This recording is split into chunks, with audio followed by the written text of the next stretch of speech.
When you're working on paying off debt, you may be stuck in your debt-free journey for years before you actually pay that off. And during that time, your career may change. You may change jobs.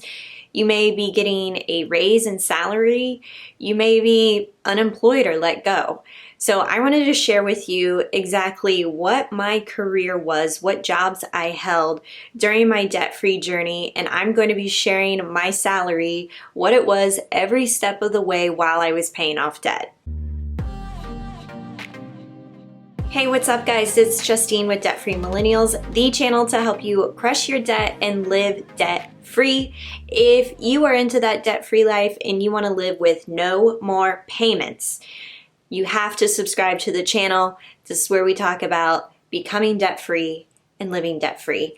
And as I was working on my debt-free journey between 2011 and becoming completely debt-free in 2014, so over the span of 2.5 years, I held like 4 jobs during that time, which is kind of crazy to think about. In 2.5 years, I really had 4 different positions. And so I'll tell you why exactly that was, why I hopped around so much, and kind of the lessons I learned along the way so that you can take some ideas and apply it to your own career path as you're paying off debt. So let's start with the very first job that I got right after graduation.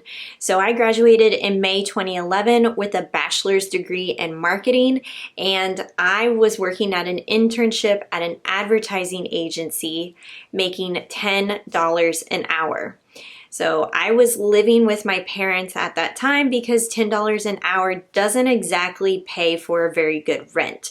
So I did that for a summer, and I really wanted a full-time position with that ad agency. I really worked on proving my value to this company, and one of the things that I did to prove that worth and to show that I was worth a full-time salary was I really looked at some mentoring from a senior account executive, Shane.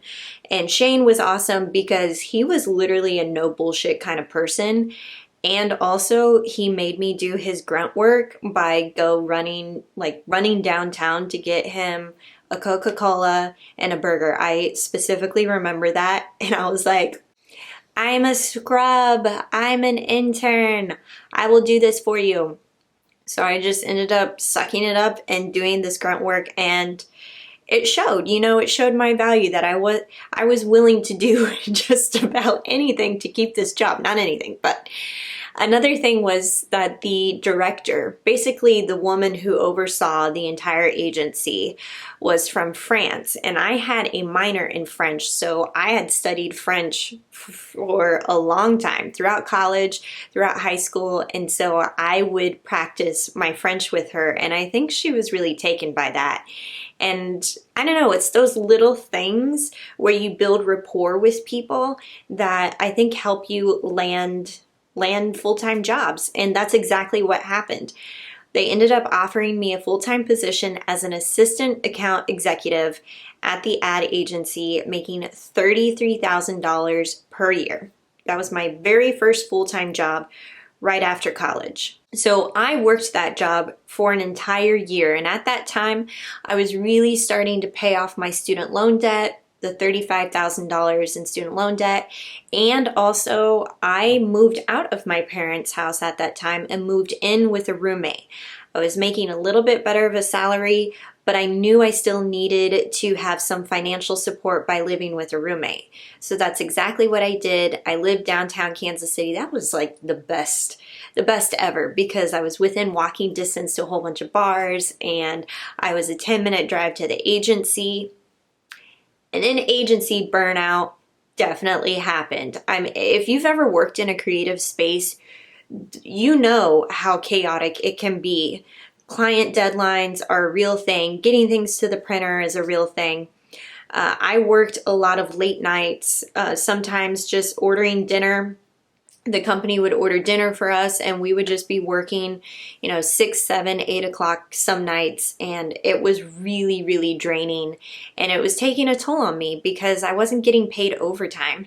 So I thought, okay, I'm gonna do this for a year, And then if I'm unhappy, I'm gonna look elsewhere. That's exactly what happened. A year later in the springtime, about May, June, I was like, I'm not feeling valued anymore. In fact, I feel like I'm getting run over in this place. And so I ended up working with a recruiter who placed me in an assistant project manager position with a corporate office. The corporate office, guys, I'll even go ahead and say this out loud because I only spent like 8-9 months at this place. It was called creative marketing, but they didn't do any creative marketing. This was like a financial company that sold annuities, and they had their own like affiliate program with individual financial advisors, and then they would get a kickback, and it was very, I still don't even really know what all they do. But what I liked about it is that that recruiter helped me go from $33,000 per year to $40,000 per year. So don't be afraid to use a recruiter if you're wanting to switch positions and switch careers. So I was still doing similar stuff with creative work, but honestly, this job was so boring and it was very corporate. In fact, during this time, I was driving a 2002 Ford ZX2. I will put a picture up here to show you exactly what I was driving, but I drove this car since high school, and I love this car. During this time of working at creative marketing, I got rear-ended during a ice storm so badly that it actually just, my bumper was in shreds after I was hit by this woman, and I drove that car without a bumper. Basically, the frame was exposed for 3 months to this job that was filled with a whole bunch of people who were financial advisors or really just into the finance investing scene. So you want to know what the parking lot looked like? Mercedes-Benz, Jeep Grand Cherokees, BMWs. I mean, any kind of luxury Lexus, any kind of luxury car that you can think of was parking in this parking lot with people going to work at my company. And here I come with the little old Ford. And I really had to swallow my pride. I definitely felt like a black sheep in that parking lot, parking this car and thinking, yep, she's mine, that one's mine. And I just had to suck it up and remember what I was doing all of this for. I knew I didn't want a new car payment. I knew that I needed to figure out how to pay in cash for the repairs and make it happen. In fact, my dad and I went to a U-Pull-It junkyard. So you can walk in with your own set of tools. And then if you find something out of this junkyard, you can have it for a very small fee. And we actually found the exact same bumper, make, model of my car, and the color red. This is crazy. In the junkyard. And my dad pulled it off. We took it to the front and they said it's gonna be $25. So we ended up, my husband, Kyle, ended up installing it back onto the car. So this was a whole collaborative thing with my family. But installed it on my car and it looked brand new. I was like, oh my God, you can't even tell. So I ended up doing that. That's a whole side story. But I ended up doing that while I was working at creative marketing and realizing that one, this really didn't have too much to do with marketing the way that I liked to do marketing, and two, this did not feel creative to me at all. I was very unhappy at this position. At the same time, Kyle and I were getting more serious in our relationship. He was still working on his PhD in graduate school, and I was in Kansas City, and he really wanted me to move back to our college town in Manhattan. I was like, I am not doing that unless I have a job, and this is for real. And lo and behold, Kansas State University was hiring in their marketing and communications division. And what I ended up doing is I went down and had the interview. Interview went great, loved everybody. And I got a call saying that they were going to offer me, I think it was initially 35K is what they offered me. And I was like, I can't do that. I'm already making $40,000 at my current job. So we need to look above that. And so I ended up negotiating with the man who was giving me the position. I'll never forget Steve. And we went back and forth, and I was really explaining my value, what I could bring to campus, because I had gone to school at K-State and I know exactly what I'm talking about in terms of creating marketing materials, having my experience at the agency, and then working at a corporate office. And so what we ended up negotiating and settling on for the offer was $40,000, plus they were going to pay for my moving expenses from Kansas City to Manhattan. So they paid for a moving truck, they paid for movers to basically take my stuff from my old apartment, load it and unload it.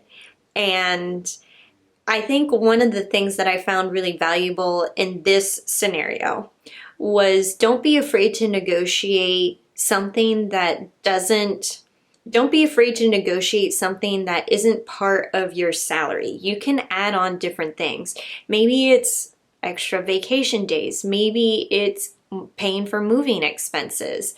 It's these other little perks that you can include in that negotiation. And I think that really helped me. So all along, I'm still paying off debt, and I'm increasing my salary. And so I knew when I went down to Manhattan that I was comfortable having a roommate again. And at that time, my sister was still in school and she was in grad school. So we ended up moving in together, and I was still saving money. So my lifestyle really didn't change a whole lot during my debt-free journey, even though I had increased the salary 1, 2, like 3-ish times, because I ended up getting an increase at K-State. So I ended my debt-free journey at $41,000, and I had started at 33. So average that, I was roughly making $37,000 per year during that 2.5 years of paying off $35,000 in student loan debt. So even though each position that I held had its pros and cons, and it wasn't my dream job, okay? I wasn't like, yes, I love this job, I'm gonna make this forever my career. No, I never felt that way about any of those positions.